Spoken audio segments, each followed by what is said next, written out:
नमस्कार, माझं नाव विजय सुर्वे. मी आरोग्य धनसंपदेसाठी काम करतो.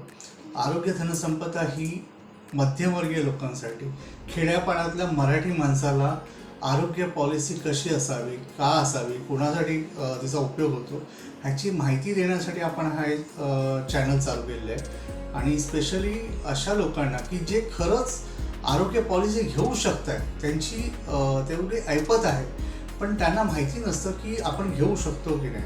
त्यांच्यापर्यंत माहिती जात नाही. त्यांची कॅपॅसिटी आहे वर्षाला 20-25 हजार रुपये खर्च करायची फॅमिलीसाठी, पण त्यांना हे माहितीच नाही आहे की हे 20-25 हजारात माझी फॅमिली सेफ किती राहू शकते हे त्यांना माहिती नाही आहे. म्हणून आपण एक चॅनल चालू केलेलं आहे, आरोग्य धनसंपदा. आणि आज आपण एक सब्जेक्ट घेतलेला आहे, day care treatment. Day care म्हणजे एकदिवसीय शस्त्रक्रिया. तर सांगण्याचा उद्देश काय आहे की आजच्या ह्या मॉडर्न जमान्यामध्ये आज जिथे तिथे तुम्ही बघाल ना की खूपसे जे मल्टीस्पेशालिटी हॉस्पिटल आहे, सुपर स्पेशालिटी हॉस्पिटल आहे, त्यांनी काय केलं आहे, त्यांनी अशा काही सर्जरी ज्या आहेत ज्याला पहिले 2-2 दिवस 3-3 दिवस माणसाला ॲडमिट करून ठेवावं लागत होतं, त्या सर्जरी रॉबोटिक सर्जरीमध्ये आणि लेझर सर्जरीमध्ये त्यांनी ते कन्वर्ट केलेलं आहे. आणि त्याच्यातनं काय होतं की पेशंटला मॉर्निंगला ॲडमिट करा, दुपारी ऑपरेशन, संध्याकाळी पेशंट डिस्चार्ज, किंवा आदल्या रात्री ॲडमिट करा, सकाळी त्याची सर्जरी होते आणि संध्याकाळच्या दरम्यान त्याला डिस्चार्ज केलं जातं. आणि ह्या सर्जरी ह्या पूर्णपणे रॉबोटिक किंवा लेझरमध्ये असतात, मॅन्युअली असतात, नाही असं नाही आहे, पण त्याला आपण डे केअर सर्व्हिस म्हणतो, डे केअर ट्रीटमेंट म्हणतो. आणि डे केअर ट्रीटमेंट हे आत्ता सगळ्यात फॉर्ममध्ये चाललेला व्यवसाय आहे.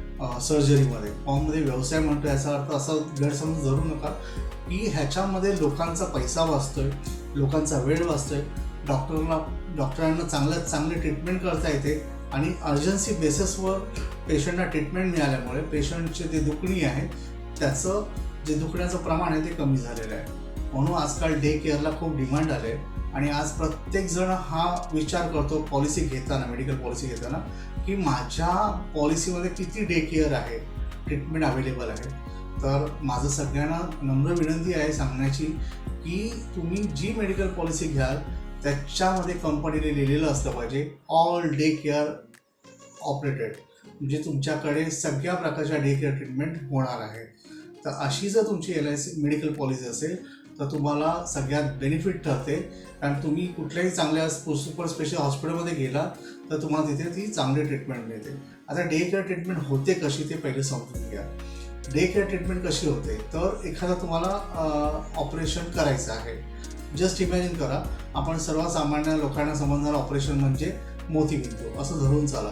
तर पूर्वी मोतीबिंदूची शस्त्रक्रिया ही 2 दिवस राहायची, म्हणजे आदल्या दिवशी ॲडमिट करा, सकाळी ऑपरेशन होणं आणि त्याच्या दुसऱ्या दिवशी तो डॉक्टर येणार, बघणार आणि सोडून द्यायचे. आता काय झालं आहे, डॉक्टर सांगतात की आदल्या रात्री येऊन ॲडमिट व्हा, तुमच्या डोळ्यामध्ये काही ड्रॉप टाकणार आणि सकाळी तुम्ही सर्जरी होते आणि संध्याकाळी तुम्ही तुमच्या घरी जाता. तर त्याला आपण डे केअर म्हणतो. अशाच पद्धतीने वेगवेगळ्या सर्जरी व्हायला लागलेल्या आहेत आणि ह्या सर्जरीला आपण म्हणतो डे केअर सर्जरी. आता तुम्ही म्हणाला अशा किती सर्जरी आहेत, तर त्या अनलिमिटेड आहेत. म्हणजे डिपेंड ऑन डॉक्टर आणि डॉक्टरकडे असलेली स्पेशली त्याची ट्रीटमेंटची सिस्टीम आणि त्या हॉस्पिटलमध्ये असलेल्या इक्विपमेंट, म्हणजे हॉस्पिटलने जे काही इक्विपमेंट घेतलेले आहेत, मग ते लेझर सर्जरीसाठी इक्विपमेंट असेल किंवा रोबोटिक सर्जरीसाठी घेतलेले इक्विपमेंट आहे, त्याच्यावर त्या सर्जरी अवलंबून आहे. त्यामुळे आजच्या तारखेला तुम्ही ॲडमिट होणं, सर्जरी करणं आणि लवकरात लवकर बाहेर पडणं हे डे केअरमध्ये मोडतं आणि हे प्लॅन केलं जातं. लक्षात घ्या, डे केअर ट्रीटमेंट ह्या इमिजिएटली होत नाही, त्या अगोदर प्लॅन केले जातात. तुमची कुठलीही सर्जरी असेल लेझरची तर ती तुम्हाला अगोदर सांगितली जाते, दुसऱ्या दिवशी तुम्हाला ॲडमिट व्हायचं आहे आणि नेक्स्ट डे तुमची सर्जरी असते. तर अशा ह्या डे केअर ट्रीटमेंट्स खूप इम्पॉर्टंट आहे. तुमचा वेळ वाचवतो, इन्शुरन्स कंपनीचा पैसा वाचवतो आणि मेन म्हणजे प्रत्येक व्यक्तीला इमिजिएटली ट्रीटमेंट मिळते आणि त्याचं लवकर रिकव्हरी होण्यासाठी प्रयत्न होतो. म्हणून आजकाल डे केअरला खूप डिमांड आलं आहे. तुम्ही अशा कंपनीची पॉलिसी घ्या ज्यात जास्तीत जास्त डे केअर्स अवेलेबल आहेत. आणि लवकरात लवकर पॉलिसी घेण्यासाठी जर तुम्हाला काही माहिती हवी असेल, काही कन्सल्टेशन हवं असेल तर माझ्याशी संपर्क साधू शकता. आम्ही कन्सल्टेशन फी घेतो, पण पण आम्ही तुम्हाला चांगल्यात चांगली पॉलिसी सजेस्ट करू आणि ती तुम्ही घेऊ शकता. धन्यवाद.